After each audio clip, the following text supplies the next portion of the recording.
talk now then about men and crafts. Three things I want to talk about is the myths about men and crafts, a short journey through my crafts, and then some communal craft projects that I've been involved with. First, this one then. Right, if I put this on the table. No. If I put that on the table and said that I as a man did it, it's accepted.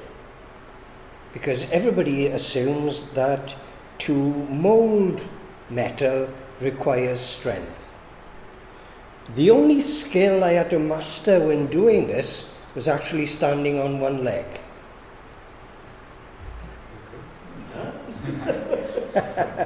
Right, I'll explain it. These figures are made out of ring bolts. Ring bolts. Now, they are the bolts that hold the arches in place underground. And they have quite a lump of metal on the end. It's a square head with a square flange underneath. So that's what I used to make the heads. To make the bodies, I heated them in the blacksmith's forge and used the trip hammer. Now, to work the trip hammer, you had to stand on one leg and press the trigger with the other. So the only skill you needed was to stand on one leg. But that's acceptable.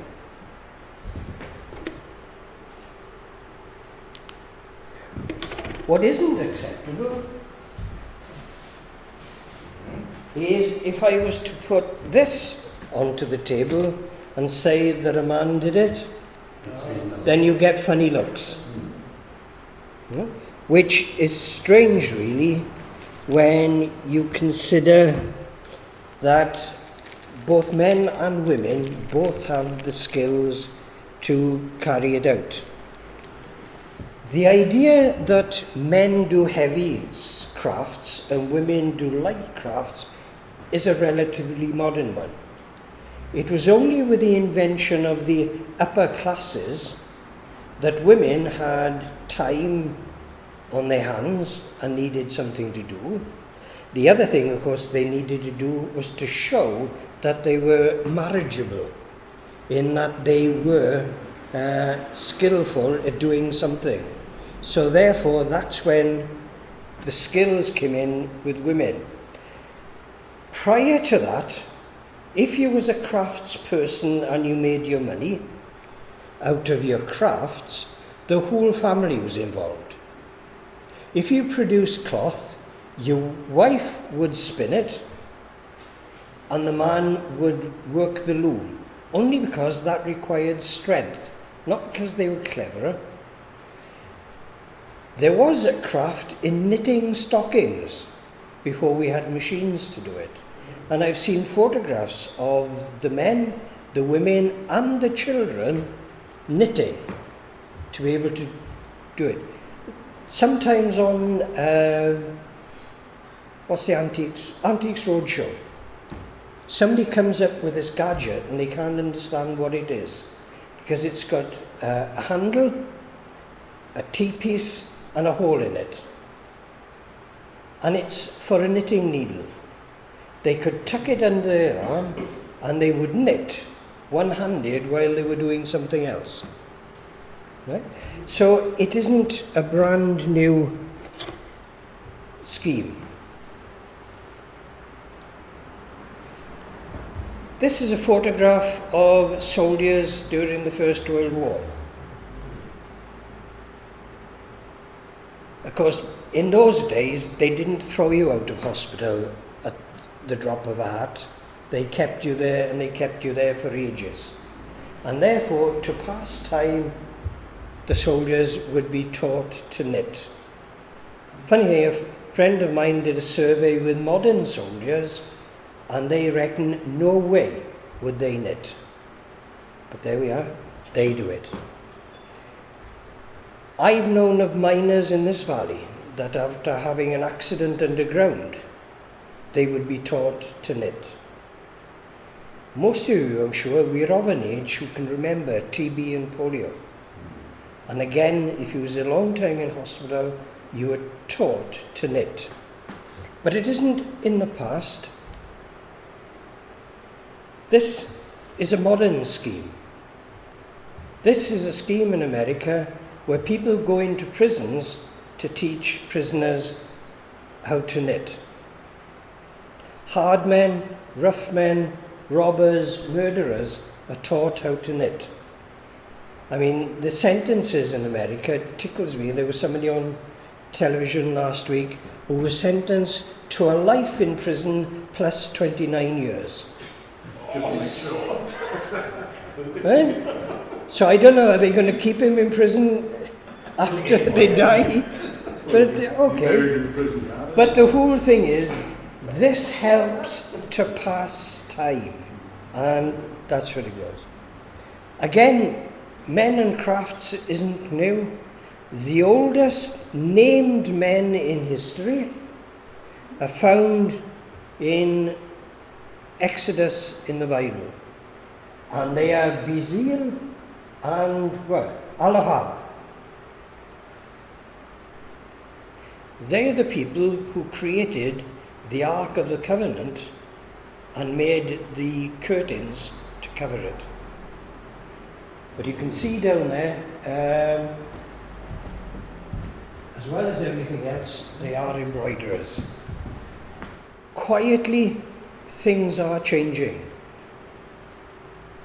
Things are always a bit slower in the valley. So it's still this stigma about men that carry out crafts are a bit effeminate. But if you think about it, who heads the fashion houses of the world? Men. Who are the best chefs? I don't see women can't be chefs. They're cooks. They're cooks. Yeah. Hairdressers. Men. Right? So it's changing, but very, very slowly. Now then, my short journey through crafts. This is the first picture I ever embroidered. Back in the 1970s, we had a series of strikes in the pits. I got bored stiff and wanted something to do. I saw this picture in a magazine and decided I'll have a go at that. The background is a pillowcase and the threads a knitting one. So the idea that something has to be expensive, because Colin will tell you how much a kit costs, doesn't have to be, but that was the first kit the first picture I ever did. This is the first kit that I ever did. And this is the first time I ever went public as an embroiderer. I was back and forth the library looking for books on embroidery, the stitches and techniques and all the rest of it. And a man in the library, the librarian, asked what was I doing. So I told him, it was coming up to Christmas, and he asked if he would put this on display in the library over Christmas. But immediately I started disagreeing with the designers, because these leaves down here were solid. I did them, didn't like it, and decided change it. So that's what I did.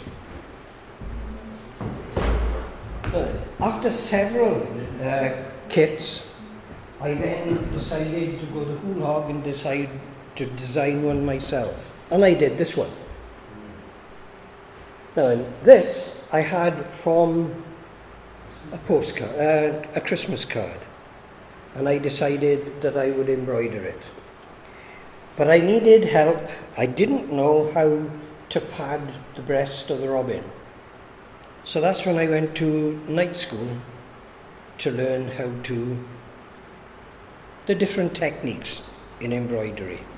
Now, several years later, on a very cold February, it was absolutely freezing. My wife and I dragged my wife along with me. Wherever we go, she comes with me. We went to Longleat, where they've got the honey mills. There used to be a fantastic craft shop in the stables. Unfortunately, it had to close when we had the foot and mouth, and they stopped visitors going into the park. It lost its business and they had to close. But I went there to learn how to do the thimble. But having completed the thimble, I thought, well, that's a bit of a waste. So I then designed and did the rest to go with it. Another one that I went to on a course, the Hill in Abergavenny. I don't know if anybody's been there. It was a fantastic college, residential college. In fact, we enjoyed it so much we went there for 3 years on a trot. But from that, I came up with this design. I created a story about this, right? Because what you've got is a red and white dragon. Red and white dragons, talking about it the other week. If you look up into the night sky with a very powerful telescope at the constellation of Drago, and there is a constellation of Drago, the dragon, right? You'll see this hole. And if you look through the hole, you'll see these two dragons. Now, depending on how friendly you are with your wife, you're either fighting or you're making love, right? But when you do, they tumble. So, if the silver dragon is uppermost, it's night. But if the gold dragon is uppermost, then it's day.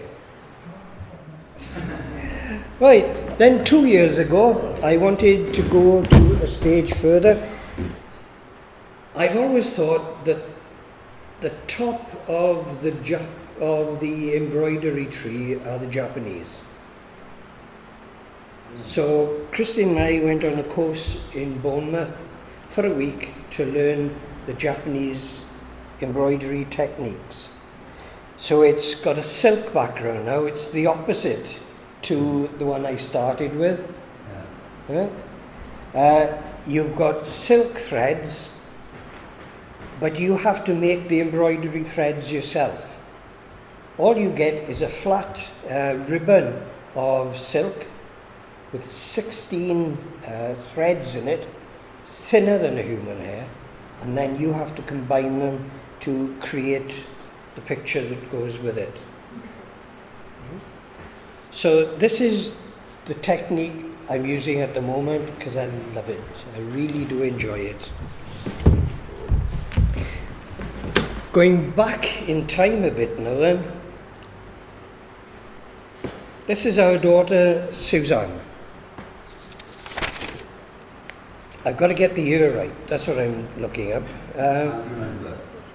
1993. May 1993, Suzanne got married and I embroidered the wedding dress.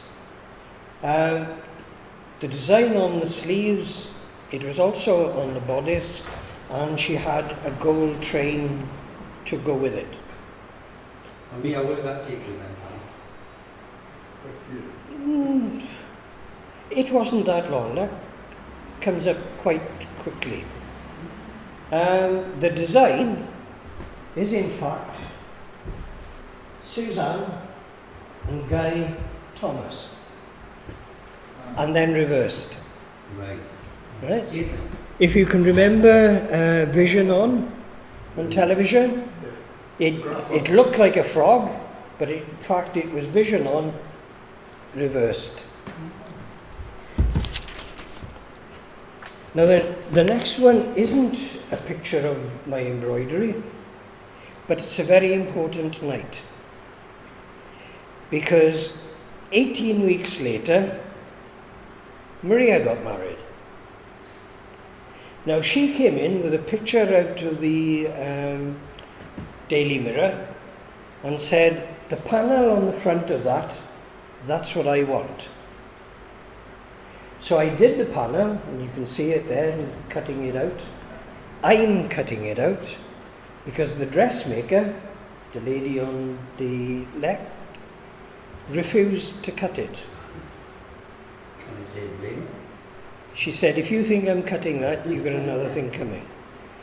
But then she said, if you're that interested, or if you're that good and interested in dressmaking, why don't you do dressmaking? Which I did. Which comes in very handy because Suzanne rang me up one day. She belongs to a dance troupe. And she said, I'm dancing in the Rec in Barry. I think it's the Rec it's called, whatever. She was the lead part in Chicago. She said, I've seen a costume on a video. Can you make it? We did. The other thing that's come in handy is when Ben, my grandson, was doing the Silver Duke of Edinburgh Award and he needed to do a skill. He was in the school play, Little Shop of Horrors. He was the shop owner and he had to have a green suit. So I taught him to make the green suit, which he wore in the show, but he then put that in as the skill element in the Silver Duke of Edinburgh Award, which he had that as well. Now, this is Maria's dress with the panel in the centre, but to go with it, I beaded the dress as well. Her favourite flowers are fuchsias, and she loves butterflies, so I put those in as well. We had some fun with beads at that time. You must have a bit of a task there, John. Pardon? You must have a bit of a task. Oh, You keep it. it's either that or prop up the bar in the Garthy. I know which way. On the back of the dress, I did a butterfly, because what men don't realise, or most men don't realise, the most important part of a wedding dress is the back. That's what everybody sees. When she comes in, she's got a bouquet, Yeah. and it's only as she goes past you see the back. For the next half hour, they're up at the chancel rail or the altar, you see the back. You only see the front when they come back after signing the register. Now the other thing that we did, those of you who know my wife Christine, she always has a walking stick. She didn't want a walking stick at the weddings. So what we had was a walking umbrella. And we covered the umbrella in material to suit the wedding. Bridesmaids' dresses.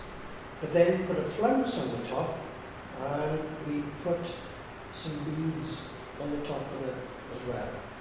So, a fantastic time. Hectic, expensive, but fantastic. Still keep dabbling in dressmaking. In July last year, Christine and I were invited to a wedding and we had this material knocking about because we go to shows and we go, oh, that's nice. I'm sure we can do something with that. Well, Christine says that's nice, and you say, Oh, no. I'm just as bad. And then several years later, you think, what are you going to do with it? So I made the jacket. Now this is a close-up because not only did I make the coat, I also made the blouse. And the collar and cuff have a woven ribbon collars and cuffs. And that's a technique. In fact, that's the bag I made to go with the blouse. And not only that, but I also tatted the necklace to go with it. I looked at some of the communal crafts now, and most of the communal crafts I've done are for the church. If we go back, on the wall there's a tapestry, a Japanese lady. It's got something like 60,000 stitches in it. Started it, hated it, and swore I would never ever do another one. because it's only one stitch. You start doing it, you're taken away. But in the end, I had to force myself and do 1 square inch a night. That's 100 stitches. Some years later, I saw an advert in the magazine about kneelers. It was for the knitting and stitching show in Alexandra Palace in London, 1994. And that was my attempt. My favourite hymn is Rock of Ages. Cleft me, let me hide myself in thee. I am naked, so you have a naked figure hiding under a rock, which is sheltered, which is why you've got flowers and that growing in the shade of the rock, while everywhere else is desolation. That was a rod for my own back, because once I took it to church, everybody started complaining. It's better than mine. No, they didn't have any. In fact, there were 2 bought ones in church. But anyway, first of all, I had him to do this. Now in church, I sit opposite the door. And the keyhole of the door is so huge, a hurricane comes through it. So I decided what I wanted was a curtain to go over the door. Again, another picture taken from a Christmas card, and it's about 8 foot high and about 5 foot wide. And it keeps the draft off me while I'm trying to sleep during the sermon. But what everybody complained about was going up to the altar rail for communion. They found that the stone step that was there was awful hard, so they wanted to do some kneelers.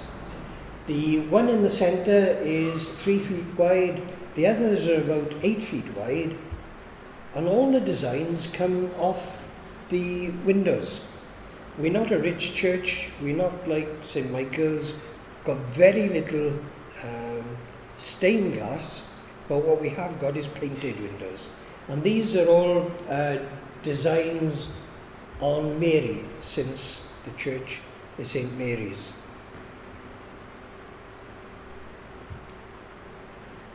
This is a wall hanging, designed by the children of Garth Church. I went up to the Garth school, I went up to the school and set the kids a channel. What I want you to do is draw the days of creation. And these are what came back. It's about 7 foot high and it's 6 feet wide. And there are over 600,000 stitches in it. So my promise never to ever do another one again went by the wayside. But you've got the day that God created light from darkness, created the heaven and the earth, created the sun, the moon and the stars. This is where he separated the land from the sea. And what tickled the bishop when he came up to consecrate it is just there is the word Kazam. And of course the kids were influenced by Harry Potter. You never cast a spell without a magic word. So the magic word was Kazam, and that's there. Then you had the creation of the birds, the fishes of the sea and the great whales. And then over on this side, you had Adam and Eve. Now the kid that drew that was very, very clever, because he put Eve behind the lion that came that big, and he put a dog in front of Adam, so he only came that big. Right? But the idea was that you had, again, Eve, try again, John. The Garden of Eden with the desolation on the outside. Can't see it very well there, but there's the tree with one apple hanging from it and a snake wrapped around the tree as well. we had a white set of altar frontals that were really past their sell-by date. So it was decided that we would create a new one. This is a close-up of the design. That's the pulpit fall, but it's the same design as is on the altar. It's done with gold thread, gold sequins, and this time there was silver wire on the old design. The wool we made out of pearls. So, myths about men and craft. It's still about, but it's dying out slowly. I've taken you through a short journey through the crafts that I've done and had a look at some of the communal crafts that we've carried out in church.